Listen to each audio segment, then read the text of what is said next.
Цементарница Усие не е причина за загадувањето во Скопје и нема основ за дислокација на фабриката, смета менаџментот на компанијата.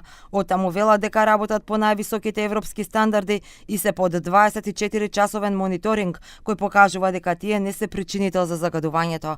Велат и во период кога фабриката не работи поради ремонт на печките, загадувањето во Скопје е енормно. Денеска со поддршка на најголемата комора во земјава и првиот човек Бранко Азески ги кажа нивните аргументи. Голем број студии кои се сериозно направени, прават анализа на самите честички кои ги има во амбиентниот воздух, покажуваат за нивното потекло и ниедна од нив не укажува дека индустријата е доминантен фактор. Од друга страна, Усие има 24-часовен мониторинг кој мери секоја секунда на секој оџак од производниот процес на фабриката.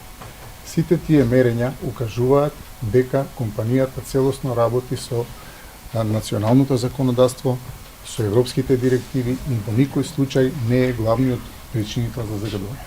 The company is operating and subjecting to continuous 24-hour independent monitoring, and we are holding, all of you know this, an integrated environmental permit.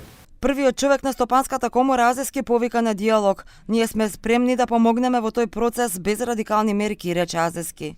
Многу прашања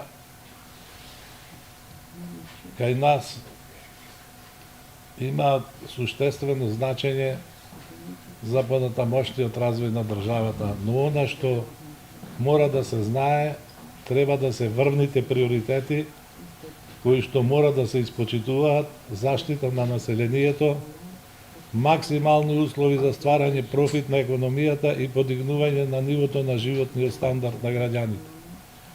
Ако некој не е способен тоа да го направи, ако некој не може да ги достигне тие дострели, тогаш нормално луѓето си го поставуваат прашањето за капацитетот. На последниот протест пред Усие, граѓаните предводени од иницијативата Стоп за Усие дадоа жолт картон на фабриката. Доколку фабриката не се дислоцира, не се воспостави 24-часовен мониторинг и нема институционална реакција, најавеа дека ќе ги радикализираат протестите. Нивните барања се испратени до повеќе од 10 институции со барање за брза реакција.